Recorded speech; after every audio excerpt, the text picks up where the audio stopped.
한국경제TV 생생한 실전 투자 정보 와우퀴. 월 5,000원 커피값으로 투자 정보가 내 손 안에 배달됩니다. 와우킥 N에서 만나요.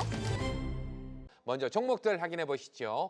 자, 대장주에는 노타 들어가 있고요. 원익홀딩스 들어가 있습니다.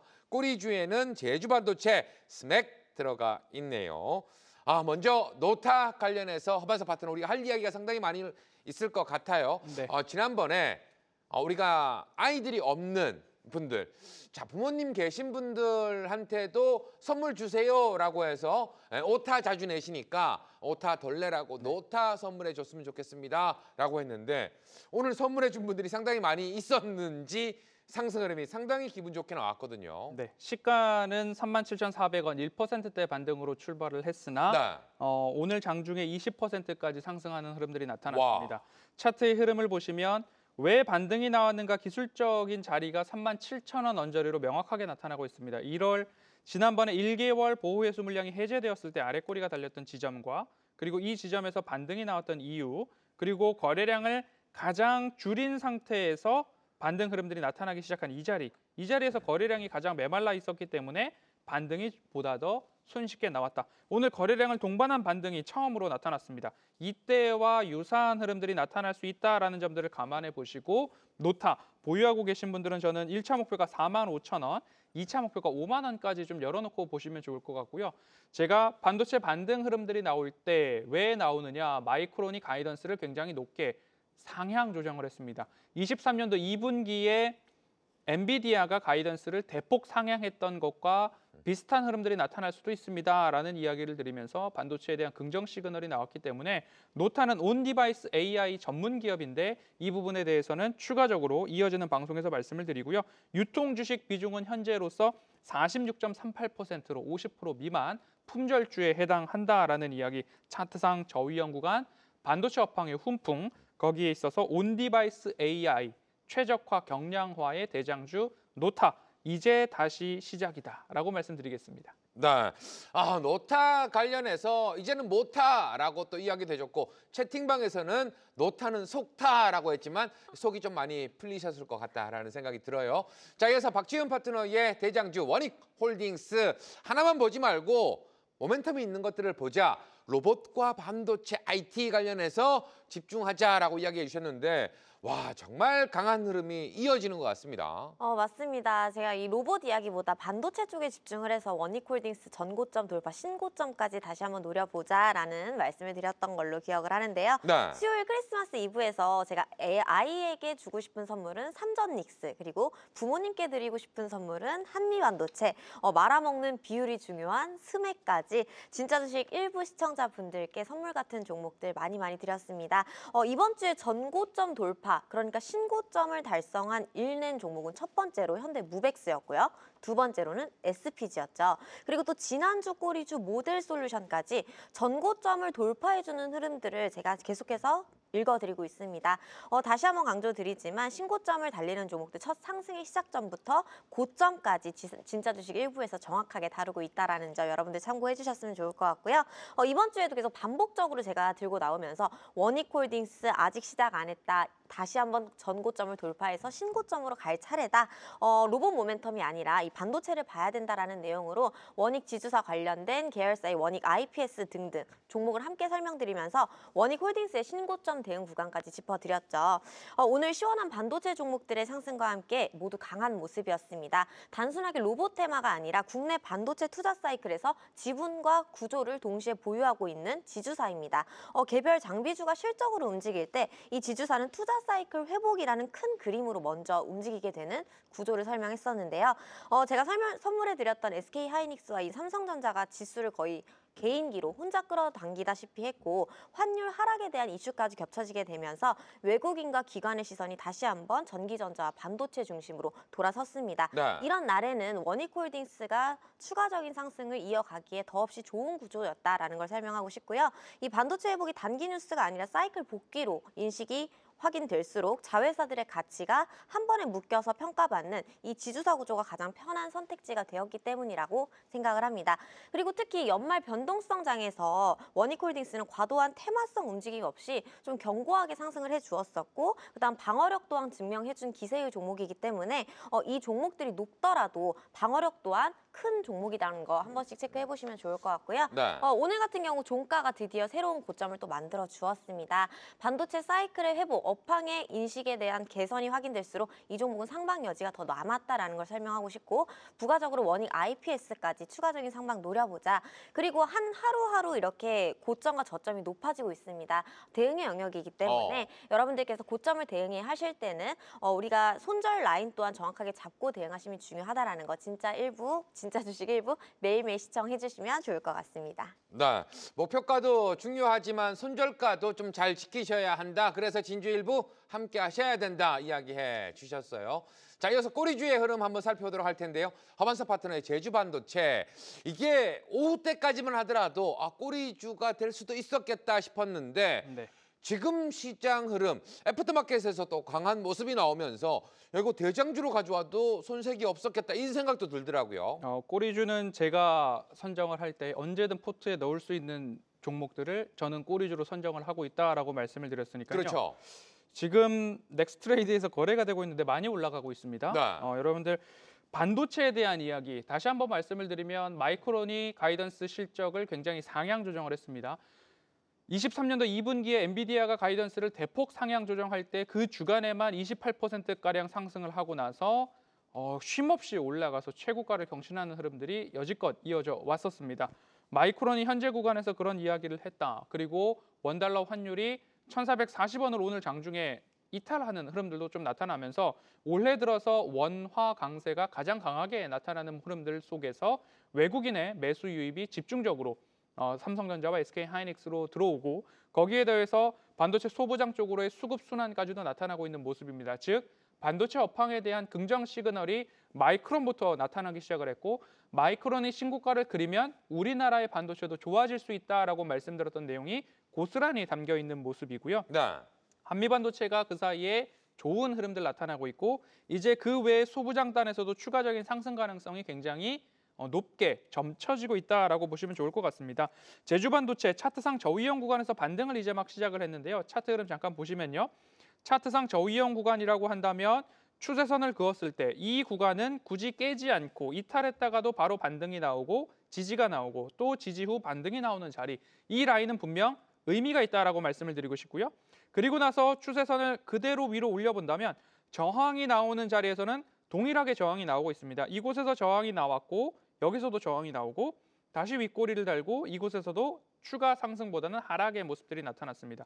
이전에 수익 실현할 때는 이 구간에서 수익 실현이 나타났기 때문에 이제 25,000원 구간까지는 추가적인 상승 가능성, 쉬어가더라도 추가 상승이 나올 가능성이 농후하다. 글로벌 시장에서 모바일 그리고 자동차, IoT 쪽에서의 메모리 수요가 확대될 가능성이 높아지고 있는 상황 속에서 팹 리스 구조로서 보다 더 안정적인 사업의 모습들, 최근 실적까지도 좋아지고 있는 흐름들이 나타나고 있는 제주반도체. 네. 차트상 저위험 구간에서 반등 흐름들이 나타나고 있고요. 추가적으로 5일선이 이제 11선과 21선을 상향 돌파하고 있는 흐름들이 나타납니다. 여기서 추가적인 반등 흐름들이 나타난다면 정배열이 시작되는 흐름들 나타날 수 있는 상황이니까요. 앞으로 제가 보는 관점에서는 3거래일 정도 추가 상승이 이어질 가능성이 높다. 월요일 날 혹시 배당락 때문에 출렁이었다가 반도체가 반등을 한다라는 움직임이 나온다라고 한다면 대형주, 중소형주 가릴 것 없이 반도체는 조정 시에 매수가 가능하다라는 의견 함께 드리도록 하겠습니다. 네. 자, 지금 채팅방에서 아까 노타 관련된 이야기가 잠깐 있었던 게, 노타는 속타라는 게 노타 때문에 속타는 게 아니라 상한가 못 가서 속이 탄다, 이런 이야기를 좀 해주신 것 같아요. 예전에 또 상한가 간 기록들이 많이 있기 때문에 한번 기대를 저 역시도 해보도록 하겠습니다. 자, 이어서 우리 박주현 파트너의 스맥.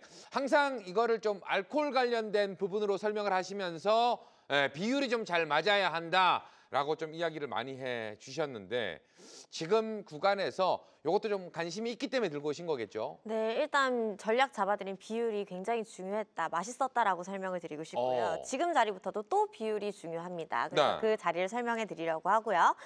오늘도 역시나 좀 실제 있는 종목들만 반응한 날이었습니다. 장이 좋아 보여도 하락하는 종목 수도 꽤 많았었고 반도체로의 수급 쏠림 덕분에 우리가 하락하는 종목들에 대해서는 실망한 분들이 또 많으실 것 같은데요. 스맥은 로봇 테마주라기보다는 공작기계, 자동화 기반의 제조 현장 기업입니다. 즉 스토리가 아니라 실제로 공장에서 돈이 도는 구조를 가진 종목인데요. 제가 이분 날 방송에서 퓨런티어, 텔레칩스, 슈어소프트테크 이렇게 자율주행 관련된 종목들을 대장과 꼬리에서 설명하면서 금요일에 추가 상승 자리를 짚어드렸습니다. 또한 이 자율주행이라는 이 테마가 연속성을 가지게 되려면 뒤따라오는 종목들이 많아져야 된다라고 말씀을 드렸는데요. 오늘 뭐 PX 일렉트로닉이라든지 아니면 오토엔, 모트렉스 이렇게 함께 반응하면서 강한 흐름을 보여주었습니다. 자율주행의 키워드는 자동화잖아요. 이 로봇도 자동화 역할을 담당하는 현대무벡스, 스맥, 모델솔루션, 원익홀딩스 등등 실제 매출이 있는 자동화 종목들이 강했습니다. 그래서 오늘 장에는 명확하게 키워드가 분명한 종목들만 움직였다라고 말씀을 드리고 싶고 스맥의 핵심은 로봇이 아니라 자동화다라는 거를 다시 한번 강조드립니다. 또한 최근에 S&T그룹과 적대적인 M&A에 불을 붙이고 있다라는 흥미로운 재료까지 붙은 상황이라서 다시 한번 기세에 불을 붙이고 있는 시점인데요. 오늘 차트 보시게 되시면 제가 비율을 갭이 떴던 구간까지는 다시 한번 내려와 줄 수 있다. 하지만 우리가 이 구간까지 내려오게 되면은 기회로 보고 적극적으로 다시 한번 신규 진입 혹은 추가 매수의 기회 자리로 볼 수가 있다라고 말씀을 드렸고요. 이 부분에 대한 추가 조정 없이 오늘 다시 한번 7,000원대를 돌파해 준 모습입니다.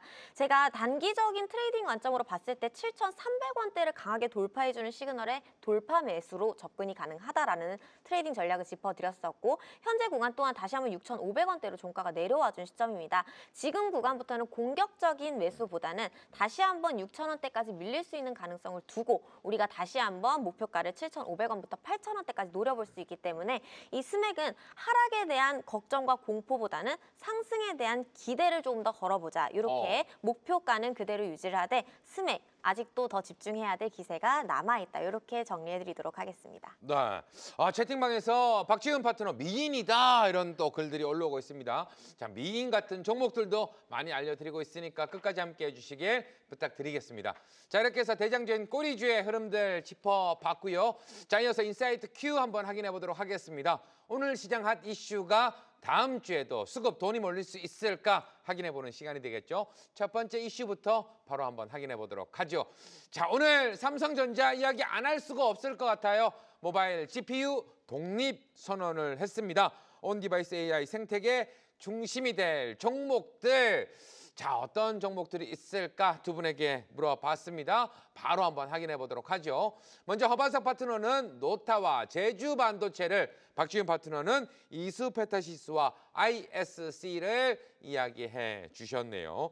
허반석 파트너는 좀 이야기를 많이 해 주셨던 종목, 노타와 제주 반도체 이야기를 좀 해 주셨는데 관련된 부분은 조금 전에 우리가 이야기를 들었으니까 네. 삼성전자 관련해서 오늘 5%대 상승 흐름 나왔고 네. 외인도 1조 넘게 사는 건 정말 오랜만이지 않을까. 네. 잘 없는 일이잖아요. 네. 삼성전자 한간에서는 야, 이쪽으로 오늘 돈이 다 수급이 빨려 들어가서 다른 종목들이 좀 재미가 없었던 거 아니냐 뭐 이런 이야기도 있는데 삼성전자의 상승 어떻게 좀 보십니까? 삼성전자의 상승은 두 가지 요인으로 해석을 하고 있습니다. 첫 네. 번째로는 방금 전에 말씀드렸던 마이크론의 가이던스 상향 조정. 결국에는 엔비디아도 그곳에서부터 출발을 해서 사상 최고가를 달성을 했습니다. 그럼 마이크론이 구멍가게가 아닌 이상 그런 가이던스는 무언가 객관적인 지표를 가지고서 그 바탕으로 가이던스를 설정을 했을 텐데 마이크론보다 삼성전자가 못할 것이 무엇이냐라는 관점으로 볼 때에 오늘 노무라 증권에서는 16만 원 삼성전자 목표가 상향 보고서를 발간을 했습니다. 결국엔 마이크론부터 시작된 촉발된 무언가 상향에 대한 이야기가 2026년도 상반기까지는 이어질 것이다라는 전망을 저도 함께 하게 되는데요. 결국엔 주식시장은 꿈을 먹고 미래를 먹고 누구보다도 한 발짝 빨리 움직이는 특성이 있습니다. 제가 보는 관점에서 내년 5월, 6월 달까지는 쉬더라도 출렁이더라도 추가적인 상승 가능성이 높다라는 전망을 함께 할 수밖에 없는 그런 환경이 조성되고 있고, 두 번째 요인으로는, 첫 번째 요인은 마이크론의 실적 가이던스 상향, 두 번째 요인으로는 원달러 환율이 1,440원을 하회하는 흐름들이 장중에 나타났기 때문에 네. 외국인 수급 유입에 있어서 유인책이 되었다라고 볼 수 있을 것 같습니다. 그렇기 때문에 이 반등의 흐름이 한 번 더 말씀드리지만 월요일 배당락이 나왔을 때 출렁인다라고 해서 겁먹기보다는 조정을 이용해서 신규, 추가, 눌림목의 분할 매수 관점으로 반도체들을 바라보시고, 너무 높이 있는 종목들을 담기가 부담스럽다라고 한다면 온디바이스 AI 쪽에서 메모리를 담당하고 있는 제주 반도체, 그리고 온디바이스에서 모바일 AP를 이미 엑시노스와 삼성전자에다가 같이 협력, 경량화 모델을 공급했던 노타, 이 두 가지, 메모리에서는 제주 반도체, 그리고 경량화, 뇌를 깨끗하게 만들어준 AI 칩의 뇌를 깨끗하게 만들어줄 수 있는 노타의 기술력, 온디바이스 AI에서는 저는 제주 반도체와 노타를 최대 관심주로 제시드립니다. 네, 계속해서 박지훈 파트너, 이수페타시스와 ISC, PCB 패키징 관련해서도 좀 주목을 하자, 반도체 관련해서 이야기를 좀 많이 해주셨는데, 이수페타시스는 쉬어감이 좀 있는 모습이에요. 다시 예전처럼 상승 슈팅 가능할까요? 네, 제가 이수페타시스와 ISC 기판과 후공정 관련된 종목들은 쉬어가는 구간을 공포로 보지 말고 무조건 기회로 봐야 된다라고 연이어서 말씀드렸었고, 네. 여태까지 로봇줄들도 그런 흐름 그대로 또 가가주고 있습니다. 그렇죠. 이 삼성전자의 모바일 GPU 독립 선언은요, 단순한 칩 뉴스가 아닙니다. 이건 온디바이스 AI 시대의 본격적인 개막이라고 할 수 있을 만큼 중요한 트리거 포인트라고 생각을 하는데요. 이 모바일 GPU를 직접 가져간다라는 건 결국엔 연산량이 는다라는 거고, 동시에 전력과 발열 제약은 더 커진다라는 뜻입니다. 그래서 결국에는 고다층 PCB와 패키징을 다시 한번 강조를 해야 된다라는 저의 의견인데요. 구조를 제가 좀 순서대로 짜왔습니다. 우선 판을 까는 쪽인 이수페타시스부터 이야기를 해보자라고 하면, 모바일 GPU 독립은 이 삼성 모바일 AP라든지 AI 가속기 쪽으로 기판 물량이 가장 먼저 늘어나는 구조를 가지고 있다라고 연이어서 설명을 드리고 있습니다. 계속 강조를 해온 만큼 테마주가 아니라 구조주다라는 거를 못 박아두고 싶고요. 느리지만 확실하게 가장 먼저 수급이 들어오는 종목이기도 합니다. 추가적으로 ISC도 설명을 하고 싶은데요. 네. 이 패키징과 테스트를 담당하는 후공정 기업이죠. 이수페타시스 같은 종목이 판을 깔게 되면 성능은 이 패키징과 테스트, 후공정 등이 성능을 키우게 됩니다. 그리고 지속적으로 제가 말씀을 드려오던 엣지 AI라든지 경량화 AI, 방금 허 대표님 말씀해 주셨던 따끈따끈한 GPU의 수혜주죠. 노타 같은 소프트웨어 온디바이스 종목들이 수급의 탄력과 속도를 불어넣어 줄 겁니다. 즉 삼성전자 밸류체인을 공략하는 전략을 세워보자라고 하면, 삼성은 칩, 그리고 또 수익은 기판과 후공정에서 먼저 터진다, 이렇게 정리를 해보고 싶습니다. 그래서 순서를 알게 되면 우리가 좀 더 편리하게 공략을 해볼 수 있지 않을까라는 제 의견이고요. 기판과 레이어 쪽은 이수페타시스, 확장 레이어는 ISC, 응용 레이어는 알파 수익으로 노타 등등 온디바이스 AI 종목들을 공략을 해보자, 이렇게 코멘트 정리해 보도록 하겠습니다. 네. 반도체 관련해서 항상 드리는 질문이지만, 어떻게 보면 SK하이닉스를 좀 많이 이야기를 해주셨는데, 삼성전자와 SK하이닉스, 지금 현재는 삼성전자의 탄력이 더 좋아 보이더라고요. 아직 변함은 없습니까? 네, 아직까지 SK하이닉스, 우리 백만닉스 가보자라는 저의 의견이고요. 삼성전자도 물론 좋습니다. 두 네. 개를 어떻게 떨어뜨려 놓고 보겠어요. 아빠 엄마 같은 존재군요. 그쵸, 아이에게 주고 싶은 선물, 제 탑픽이 삼성전자와 SK하이닉스, 그리고 또 디저트로 주고 싶은 종목이 LG전자, 이렇게 세 종목 말씀을 드렸습니다. 네네. 내년도 상반기에도 그렇고 앞으로 저희가 쭉 봐야 될 심장 같은 종목들이기 때문에 우리가 내려오는 구간에서는 공포보다는 기회로 보자, 이렇게 또 정리해 보도록 하겠습니다. 네, 알겠습니다. 자, 이렇게 해서 첫 번째 질문 답 들어봤고요. 두 번째 이슈도 바로 한번 확인해 보도록 하겠습니다. 자, 옹기학산 중인 자동차 부품 관련주들 실적 플러스 성장, 두 마리 토끼를 다 잡을 수 있는 탑픽 종목, 어떤 종목일까요? 자, 두 분의 답 바로 한번 확인해 보도록 하겠습니다. 허반석 파트너는 두산 테스나를, 박지훈 파트너는 현대오토에버를 이야기를 해 주셨어요.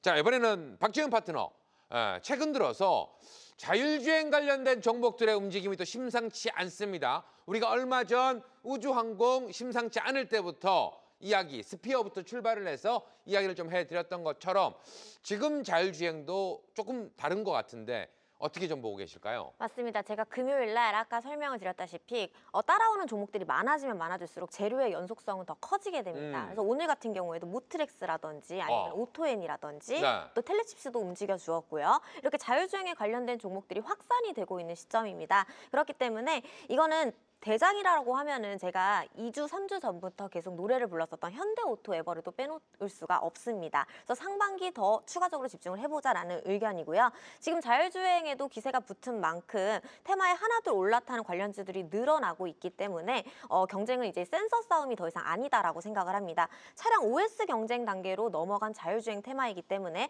현대차 그룹, SVD라든지 자율주행 소프트웨어의 심장인 현대오토에버를 무조건 보셔야 된다라는 저의 강한 의견이고요. 이 종목의 강점은 좀 명확합니다. 이미 돈을 벌고 있고 또 CES라든지 연초 로드맵 공개 때마다 성장 스토리가 계속해서 갱신이 되는 구조입니다. 앞으로 더 커진다라는 의미이죠. 그래서 CES 이후에 주목한 모멘텀까지 몇 가지 챙겨보자라고 하면 SVD라든지 소프트웨어의 정의 차량이 구체화되어야 하고 자율주행 OS 내재와의 발표 여부를 또 확인해야 하고 차량 데이터 기반 구독과 그다음 서비스 모델이 확대가 되는지 등을 체크해 보시면 좋을 것 같습니다. 즉 한마디로 정리를 해보자면요. 자동차 부품 중에 가장 IT에 가까운 실적주를 찾아보자라고 정리를 해드리고 싶은데요. 그 종목들은 현대모비스, HR 만도, 오토엔, 현대공업 등등이 또 있습니다. 종목들 차례로 시장 분위기에 맞게 천천히 살펴보아야겠지만 그래도 나는 복잡하다라고 하시는 분들이 현대오토에버라는 종목 보시면 좋을 것 같고요. 지금 잠깐 차트 보시게 되시면 네. 우리가 첫 상승 때부터 이슈로 다루었던 가격대가 22만 5천 원대입니다. 22만 5천 원대를 또 강하게 돌파해주면서 이 무거운 종목이 32만 원대까지의 또 강한 상승을 나타내 주었고 지금은 이전의 상승 구간이 아닌 2차 파동을 시작해 주었던 종가 라인 28만 원대의 구간에 종가를 두면서 저점이 차츰차츰 높아지고 있죠. 이 종목은 1차 목표가는 우선 최근에 만들어준 고점이겠죠. 32만 5천 원대부터 40만 원 선까지는 충분하게 탄력성이 있을 수 있다. 그리고 또 이 센서의 구도가 다 바뀌어진 만큼 차량 OS 경쟁 단계로 넓어지고 있는 시점이기 때문에 구조적인 성장으로 보자. 이렇게 정리해드리도록 하겠습니다. 네. 자, 물론 오늘은 조금 쉬어감이 있었지만 현대오토에버 관심 있게 좀 지켜봐야 한다 이야기를 남겨주셨어요. 제가 제 입으로 좀 얘기하기가 뭐하지만 채팅창에 또 진행 솜씨가 또 좋다라고 또 이야기를 해주셨는데 자, 이런 것들은 알람 맞춰놓으시고 한 번씩 적어주시면 감사하겠습니다. 네. 자, 이어서 허반석 파트너의 종목은 두산 테스나 네. 지금 차곡차곡 상승 흐름이 좀 쌓이고 있다라는 생각이 약간 들거든요. 네. 지금 구간 요즘 뭐 두산 관련해서도 뭐 로봇도 있고 참 좋은 기업들이 많이 있는데 어떻게 좀 봐야 될까요? 두산 테스나는 차량용 반도체 후공정 테스트 기업이다라고 네. 보시면 좋을 것 같고요.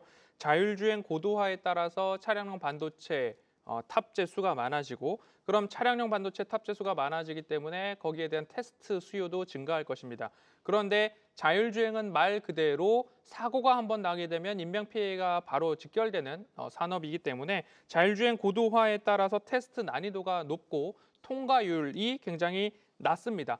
불량에 대한 허용치가 극도로 낮기 때문에 테스트에 대한 고도화도 이어질 것입니다. 레벨 2에서 레벨 3 이상으로 갈수록 자율주행에 있어서는 안전성과 신뢰성에 대한 공정이 증가하면 말 그대로 ASP, 단가가 높아질 수 있는 테스트 공정에 대한 단가가 높아질 수 있는 구조로 산업의 방향성이 그려져 있다라고 보시면 좋을 것 같습니다. 그래서 설계보다는 조금은 뒤늦겠지만 양산보다는 조금 더 빠른 차량용 반도체 테스트 기업인 두산 테스나의 추가적인 상승 가능성이 높다라고 판단을 하고 있습니다. 그럼 기술적으로 차트 흐름 보시죠. 저는 이렇게 하락 트렌드를 말씀드릴 때가 있죠. 하락 트렌드라고 한다면 이 고점을 맞고 떨어지는 모습들이 지속되고 있습니다라는 모습이기 때문에 고점을 맞고 떨어지는데 굳이 떨어질 때에 우리가 진입할 이유는 없다. 그러면 언제쯤부터 관심을 가져야 되는가? 이렇게 바닥이 하나, 둘, 세 번 정도가 나오게 되면 더 이상 떨어지지 않는 모습들이 나타나고 있구나. 그럼 그 다음부터는 추세선을 그었을 때 상승에 대한 추세선이 새롭게 만들어졌을 때 이런 구간에서부터는 추세 저점에서 매수를 해도 좋은데 가장 재미난 부분은 어디냐? 바로 여기입니다. 여기서부터 세 번의 바닥 흐름들이 하나, 둘, 세 번 이렇게 완성이 되는 모습이거든요. 네. 그럼 여기에서 추가적으로 목표가를 설정할 때는 평행선을 하나 긋고서 이렇게 올려본다면 추가적으로 52,500원 언저리까지는 차량용 반도체 테스트 기업인 두산 테스나의 추가적인 추세적 상승 가능성이 열려 있더라. 그래서 보유하고 계신 분들은 52,500원을 1차 목표가로 한번 삼아 보시고 미보유자분들도 관심 있게 차량용 반도체 하면 두산 테스나 3분기부터 흑자 전환했다라는 점도 덤으로 챙겨가시면 좋겠습니다. 네, 지금 구간에서 우리 허반석 파트너 노타 수익 감사합니다. 라는 또 글도 적어주셨습니다. 감사드립니다. 자, 이어서 세 번째 이슈도 바로 한번 확인을 해보도록 하겠습니다. 자, K바이오 업계 큰손 부상된 일라이12. 진짜 수혜주를 찾아본다면 어떤 종목을 우리가 봐야 할까 두 분에게 물어봤습니다. 자, 바로 한번 확인해 보도록 하죠. 먼저 허반석 파트너 IT캠 이야기해 주셨고요. 박지훈 파트너는 펩트론을 이야기를 해 주셨네요. 일단 뭐 일라일리 하면 비만도 우리가 또 많이 보고 있지만 최근 시장 흐름에서 비만과 탈모 관련된 종목들의 움직임이 상당히 활발하게 움직여주는 모습들이 나오는데 펩트론 같은 경우에는 시어도 너무 신기 아닌가 이런 생각도 해보게 됩니다. 맞습니다. 제가 11월 24일 날 펩트론의 강한 하락 구간에서 급락을 주제로 저희가 추가 하방이 더 진행이 될 것인지 아니면 돌릴 수 있을지에 대해서 이야기를 했던 인사이트 큐가 있었죠. 네네. 제가 다시 추세가 전환되려면 24만 원 부근을 회복해 주어야 될 때까지 수급이 들어오는지를 기다려보자라고 코멘트를 드렸던 종목입니다. 하락의 사유를 제가 어떻게 설명해 드렸었냐면요. 이건 사업 리스크가 깨진 게 아니라 단기 과열 상태이다. 릴리 기대감이 실제 계약이나 공시 없이 현재로서는 가능성만으로 먼저 기대가 과하게 반영이 되었기 때문에 연말 양도세 그리고 또 단순 기대감이라는 명분이 과열된 구간에서 하락을 부추기는 시점이다. 추가적인 하락이 예상이 되니까 우리가 24만 원 선을 회복해 주는지를 기다려보자라고 코멘트를 드렸었습니다. 지금 그 상승 구간을 모두 반납하고 깊은 조정이 들어오게 되면서 다시 한번 상승을 시작했던 첫 출발의 가격대로 돌려놓은 모습입니다. 일단 일라이릴리는 단순한 파이프라인을 보지 않고 전달 기술에 집중하고 있는데요. 이 펩트론은 지속형 약물 전달과 비만, 당뇨, 대사 질환 쪽으로는 공격적인 기업입니다. 이 릴리도 이 영역에서는 공격적이다라는 걸 공통점으로 삼아 볼 수가 있고 이건 단기 테마가 아니라 장기 공동 개발과 기술 확장성의 이야기라고 생각을 합니다. 그래서 ABL 바이오는 항체 그리고 올릭스는 RNA 간섭 주이지만 릴리는 현재 방향성과 가장 맞아떨어지는 건 펩트론이다라는 내용을 좀 전달하고 싶고요. 릴리는 지금도 환자 수능도 개선과 지속성 그리고 주사 간격 축소 등 펩트론과 비슷한 영역에서 집중하고 있는 만큼 펩트론을 조금 다시 보셔도 좋을 자리다라는 걸 설명하고 싶습니다. 물론 지금 당장 이 자리에서 매수하세요는 아닙니다. 충분히 동일하게 24만 원, 25만 원을 회복해주는 시점에서 거래량이라든지 재료 그리고 또 의미 있는 거래량이 들어와 준다라고 하면 단기적인 추세 전환이 빠르게 전환될 수 있기 때문에 24만 원에서 25만 원을 회복해주는 가격대를 집중해보자. 이렇게 정리해드리도록 하겠습니다. 네. 자, 지금 이야기를 좀 잘 해주셨고 앞으로는 또 관심 있게 좀 지켜보자라고 이야기를 해주신 것 같습니다. 자, 이어서 허반석 파트너의 IT캠. 허반석 파트너는 IT를 상당히 사랑하는 남자인 것 같다라는 생각이 들어요. IT센 글로벌로 수익을 엄청나게 내주었고 오늘도 슈팅이 강하게 좀 나왔다가 윗골을 달긴 했지만 이어가는 모습. 그리고 IT캠도 우리 박지훈 파트너가 자주 쓰는 용어 중에 사골처럼 우려먹는다. 그 중에 한 종목이 IT캠이 아닐까라는 생각도 듭니다. 네, IT캠은 먼저 기술적으로 한번 보도록 하죠. 네. 제가 좋아하는 차트상 저위험 구간입니다. 첫 번째, 두 번째, 그리고 세 번째 이렇게 60일선에 대한 지지 흐름들이 나타나고 있습니다. 그리고 나서 이렇게 올려본다면 1차 목표가를 한 5만 원 정도, 4만 5천 원에서 5만 원 정도 한번 잡아볼 수 있겠다라는 흐름들로 나타나고 있는데요. 일라이릴리와 IT캠의 관계에 대해서 말씀을 드리면요. 일라이릴리는 한국에서 생산 거점을 잡겠다라고 천명했습니다. 그러면서 SK팜테코를 콕 집었습니다. 펩타이드 원료 생산의 핵심 허브로 SK팜테코를 집었고요. 그리고 IT캠이랑은 어떤 관계가 있는가? SK팜테코의 최대 원료 공급사 중에 하나가 IT캠이다라는 말씀을 드리고요. IT캠은 펩타이드 원료를 실제로 공급하고 있고 우리나라에서 이런 의약품에 대한 원료 공급을 하려면 KGMP 인증이 있어야 되는데 이미 IT캠은 보유하고 있더라. 연구용 원료가 아니라 상업 생산을 위한 납품 가능한 기업이 바로 IT캠이다. 일라이릴리, SK팜테코, IT캠으로 연결되는 트리가 있다라는 점들을 감안해 보시고 지금 차트상 저위험 구간이다라는 점 감안해 보시면 좋겠습니다.